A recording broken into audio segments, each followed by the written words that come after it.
Manny's the tech for John in Dream Theater. So I did the concept album, you did 13 albums, you're working on the next one now, right? Yeah.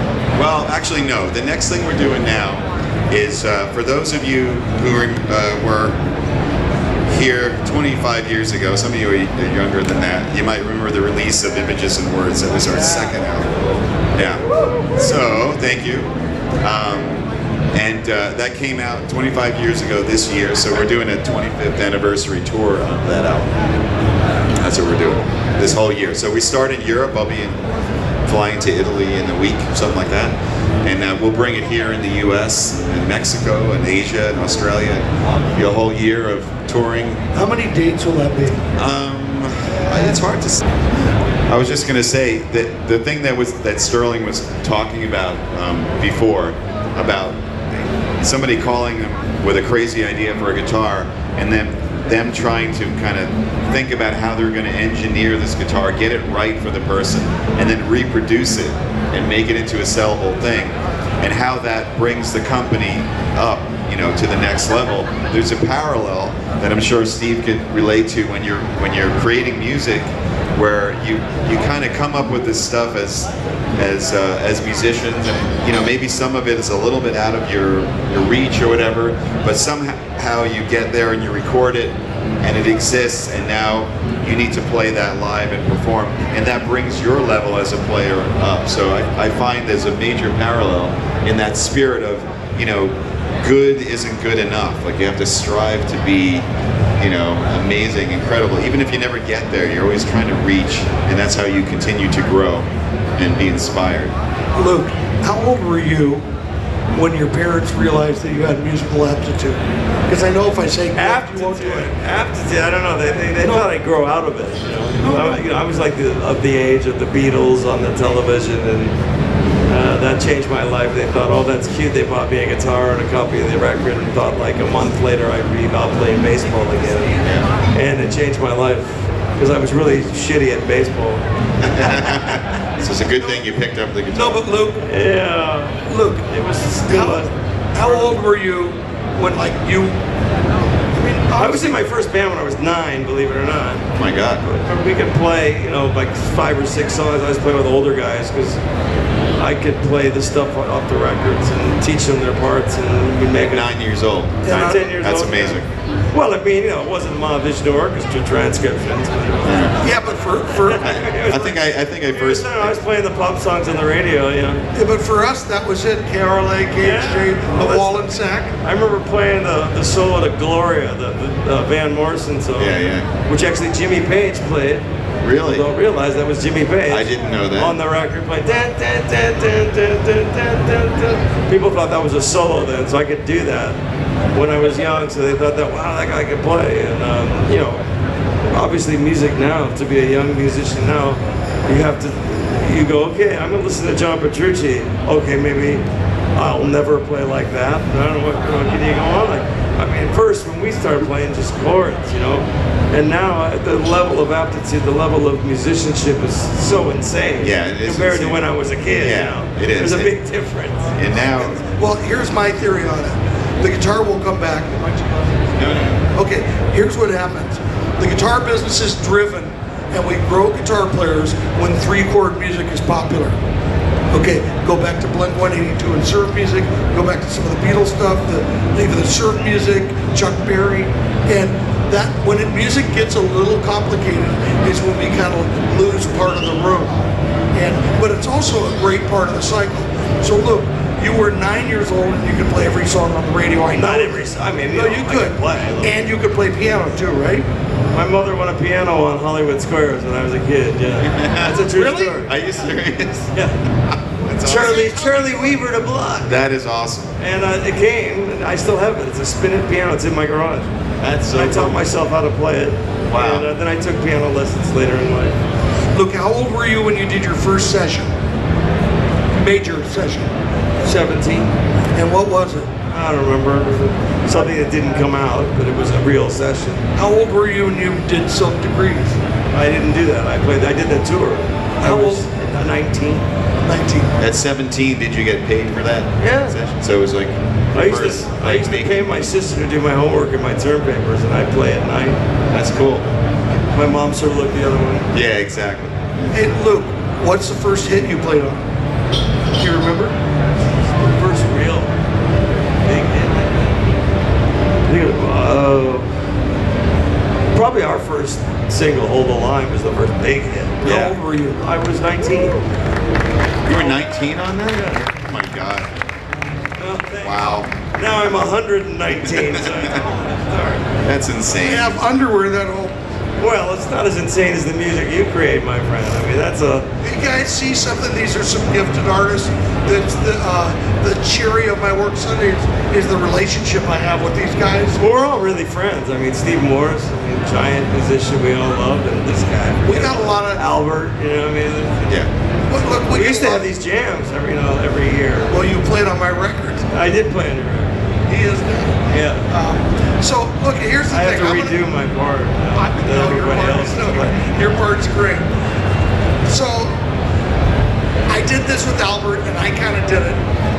Number one tip for somebody who's not used to playing with another musician: what's the first thing you tell them? You gotta learn how to play with other people. Feel, time is way more important than facility. That comes with something. You have to be able to do it with other people. It's kind of like other things that you could do by yourself that's better to do with other people, if you know what I mean. It's okay to practice there, but eventually you're gonna eventually have to go to the big game, so you know. Okay, what's your number one tip? Playing with other people or learning how to play live? What would you tell them? I think that the best musicians that I've ever had experiences with playing with are the ones that listen as music is happening. Yeah. The ones that are in kind of their own heads and are like, oh, you know, worrying about what they're doing. I don't know, it's a very selfish way of playing. I feel like music is a gift to share. It's like wine, you know? And the best players, drummers, guitar players, when we jammed on G3, Yeah. I can see the person like taking in what you're doing and, you know, just kind of wanting to be a part and interact and listening. I think that's the biggest thing when you jam with other people. And, you know, don't be in your own little Well, yeah, you gotta leave a little space. Sometimes letting it breathe. Sometimes don't Letting play. it breathe is really good. And allowing, like when you're jamming with somebody, maybe you stop playing, let the other guy play. Yeah. And find a little part that works behind it that makes everybody look good and feels good. Yeah, To me, because- it's all about the feel. I mean, the rest of it comes, you know. I mean, I'm an old school guy. I learned how to play E chords, and you know, you can just learn the song and have the positions of the, you know, the first position chords, and this is the pick and all that. Now These you are your just press a button, and this is how Jimi Hendrix got his tone, and this is how you play the parts. For us, it was lifting the needle up, on and on and on. So you got the ear training, and you got the whole thing. It was a great way to drive your parents crazy with repetition. And the biggest thing, I was talking about this yesterday with Steve Morris, you didn't know how the guitar player was doing it. So No, you'd find out You had some no guy idea. could play like the, you know, the real That's chord melody really stuff. good. Yeah. Of, you know, Well- castles made of sand, and you'd seek him out. Right. You'd actually take the bus and go Yeah. find the guy that could play it. Then you realize when you were playing it so much harder. It was easier than it sounded. Like when you were- actually see, well, a good example. Oh, yeah, God, like that's that's what. Like when I heard. No, I'm going to interrupt because you guys probably don't know this, but every record I've ever played on has been nominated for a Grammy. Wow. Both of them. both of them. No, there's only two. One of them was Roseanne Cash's King's Record Shop. Red, White, and Green, I think is the song.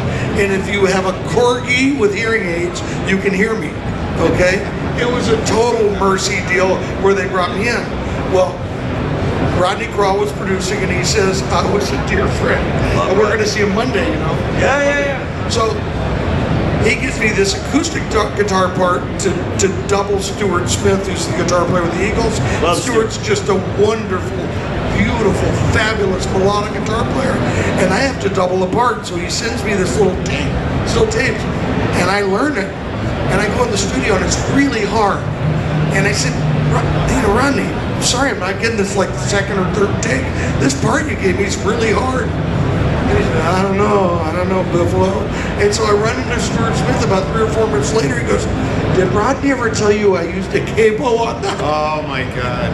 I was holding the G on the 3rd fret with the index finger and played it with the other 3 fingers. But that's just, yeah, that's just the type of thing. I mean, you'd hear albums like when we were kids, you didn't know if the player had a capo on, if they tuned the guitar differently. Oh yeah. I mean, when I heard, like, how do they make these magical sounds on these records? How come my guitar doesn't sound like that?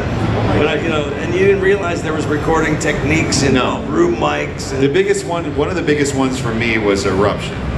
So when I heard like the tapping part, which now seems so commonplace, Guitar Center. No, that was life-changing. I couldn't like comprehend that was a guitar. It didn't sound like a guitar to me. I didn't see what Eddie was doing. It sounded like this kind of, cascading flurry of notes, and there were effects and phaser and delay, and I was like, how is that even a guitar? Because I couldn't see that he was tapping, and I remember trying forever to even emulate before that. I have to go to Jimi Hendrix. How did he get those sounds? Like, for example, I worked with Eddie Kramer on a record years ago, who was Jimmy's engineer, and I said, okay, the Voodoo Child's, the slow one, the slow blues one. I mean, the sound of the guitar was huge, but it didn't sound close mic'd.